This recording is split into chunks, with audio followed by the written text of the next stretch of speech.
ആണുങ്ങളുടെ കണ്ണീരിനും കഷ്ടപ്പാടിനും കപ്പലണ്ടി തോളിന്റെ വില പോലും ഇന്നത്തെ കാലഘട്ടത്തിലില്ല. ഭാര്യ പറയുന്നത് കേട്ടാ പെൺകോന്തനാന്ന് പറയും, അമ്മ പറയുന്നത് കേട്ടാ പാൽക്കുപ്പിയാക്കും. ഇനി ആരും പറയുന്നത് കേൾക്കാതെ സ്വന്തം മനസ്സാക്ഷി പറയുന്നത് കേട്ടാ തോന്നിവാസിയാക്കും. ഒരു പെണ്ണൊന്ന് ഒരുങ്ങി വന്നാൽ നമ്മൾ നോക്കിയാൽ നമ്മള് വായി നോക്കിയെന്ന് പറയും, നോക്കിയില്ലെങ്കിലോ നമുക്ക് ആറ്റിറ്റ്യൂഡാന്ന് പറയും.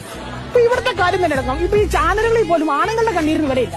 ഇപ്പൊ ഈ ഫ്ലോറില് ഒരു പെൺകുട്ടി വന്നിട്ട് ഭർത്താവിന്റെ ഇത് തല്ലുകൊള്ളുകയും അവളുടെ കണ്ണീരും കഷ്ടപ്പാടും ഒക്കെ പറഞ്ഞാൽ മഞ്ജുപ്പിള്ള ഉണ്ടാക്കുന്ന വെച്ച് 3 ദിവസം അവിടെ കാര്യം.